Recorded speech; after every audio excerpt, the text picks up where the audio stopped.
वो भाग्यशाली विजेता बन जाएं, जिसे एक चमचमाता हुआ ब्रांड न्यू सैमसंग स्मार्टफोन मिल जाए। इसके अलावा और भी गिफ्ट हैम्पर्स आपका इंतजार कर रहे हैं, तो फिर देर किस बात की। अभी हमारी यूट्यूब चैनल को सब्सक्राइब करें, कमेंट करें, शेयर करें, हमारी वेबसाइट को विजिट करें और अपनी किस्मत चमकाएं। धन्यवाद।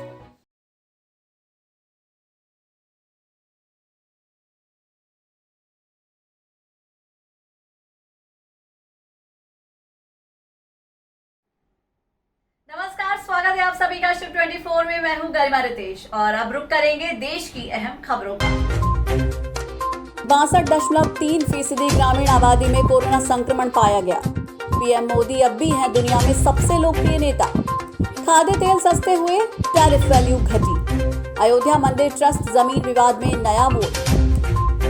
नया फॉर्मूला तय करेगा 12वीं का रिजल्ट।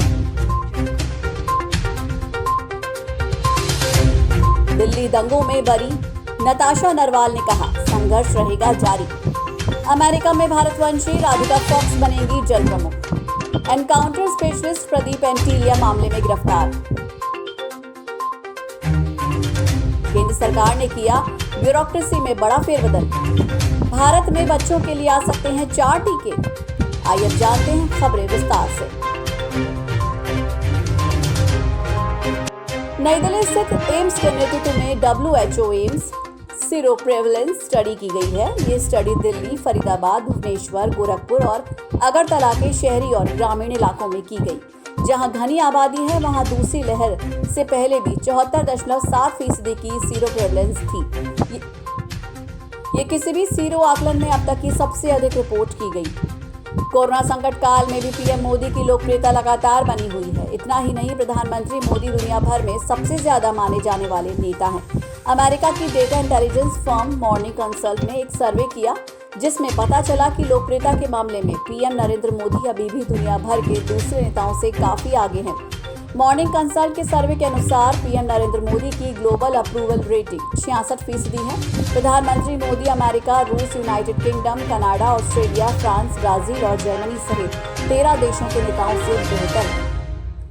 केंद्र सरकार ने बड़ा फैसला लेते हुए पाम ऑयल सहित अन्य खाद्य तेलों के टैरिफ वैल्यू में कमी कर दी है। इससे घरेलू बाजार में खाद्य तेलों की कीमतें कम हो जाएंगी।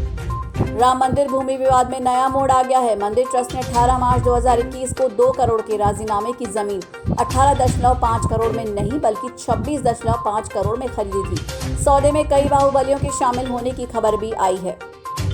सीबीएसई 12वीं कक्षा का रिजल्ट 10वीं, 11वीं और 12वीं में प्रदर्शन के आधार पर बनेगा। सुप्रीम कोर्ट ने 12वीं रिजल्ट के लिए 30-30-40 फॉर्मूला को स्वीकार किया है। अब रिजल्ट 31 जुलाई तक आएगा। जो विद्यार्थी रिजल्ट से संतुष्ट नहीं हो, उन्हें हालात सामान्य होने पर परीक्षा देने का मौका मिलेगा। दिल्ली हिंसा मामले में गुरुवार को अदालत ने एक्टिविस्ट नताशा नरवाल, आसिफ इकबाल, देवांगना कलिता की रिहाई के आदेश दिए हैं। गुरुवार शाम को तिहाड़ जेल से नताशा देवांगना को रिहा कर दिया गया। नताशा ने जेल से बाहर आकर कहा कि वो पूरी तरह से खुश नहीं हो पा रही हैं और उनका संघर्ष जारी रहेगा। अमेरिका के राष्ट्रपति जो बाइडेन ने 14 अप्रैल को सहायक जल प्रशासक पर्यावरणीय संरक्षण एजेंसी के पद के लिए राधिका फॉक्स को नामित किया था। राधिका भी कार्यवाहक जल सहायक प्रशासक के पद पर नियुक्त है। पर्यावरण और लोक निर्माण कार्यों पर सीनेट की समिति के अध्यक्ष टॉम टॉर्पर ने बताया कि फॉक्स का 2 दशकों के करियर में सेवा और उपलब्धि का एक शानदार पेशेवर रिकॉर्ड है। उन्होंने स्थानीय, राज्य और संघीय स्तर पर जल मुद्दों पर काम किया है। राष्ट्रीय जांच एजेंसी की टीम ने गुरुवार सुबह करीब 6 बजे प्रदीप शर्मा के अंधेरी में जेबी नगर स्थित भगवान भवन बिल्डिंग पर छापा मारा। एनआईए की कार्रवाई करीब 11:15 बजे तक चली। एनआईए ने घर से एक प्रिंटर, एक कंप्यूटर और एक लैपटॉप जब्त किया है। रिलायंस समूह के मालिक मुकेश अंबानी के घर एंटीलिया के पास मिली विस्फोटक कार और कारोबारी मनसुख हिरेन की हत्या मामले में एनआईए ने एनकाउंटर स्पेशलिस्ट रहे प्रदीप शर्मा को गिरफ्तार कर लिया। प्रदीप शिवसेना नेता भी हैं। केंद्र सरकार द्वारा वरिष्ठ नौकरशाह रेणुका कुमार को अल्पसंख्यक कार्य मंत्रालय में और संजय कुमार सिंह को प्रशासनिक सुधार और जन शिकायत विभाग में सचिव नियुक्त किया है। इसके साथ ही और भी कई अधिकारियों का तबादला किया गया है। कार्मिक मंत्रालय के आदेश के अनुसार भारतीय प्रशासनिक सेवा में उत्तर प्रदेश काडर की 1987 बैच की अधिकारी कुमार फिलहाल अपने मूल काडर राज्य में सेवा दे रही हैं। उन्हें प्रमोद कुमार दास के स्थान पर नियुक्त किया गया है, जो 30 जून को सेवानिवृत्त हो जाएंगे। जुलाई माह में बच्चों पर कोवावैक्स का परीक्षण शुरू करने की योजना बना रहे सीरम इंस्टीट्यूट ऑफ इंडिया के साथ बच्चों के लिए 4 टीके तैयार होने की संभावना माता पिता के लिए खुशखबरी देने वाली है। भारत बायोटेक के पास 2 टीके हैं जो बच्चों पर आजमाए जा रहे हैं, जबकि जायडस कैडिला के टीके के लिए परीक्षण में शुरू से ही बच्चे शामिल थे। इसलिए अगर सब कुछ वैक्सीन निर्माताओं की योजना के अनुसार होता है तो भारत में बच्चों के लिए 4 टीके होंगे। भारतीय चिकित्सा अनुसंधान परिषद द्वारा विकसित एक भारतीय वैक्सीन में भारत बायोटेक का कोवैक्सीन भी शामिल है।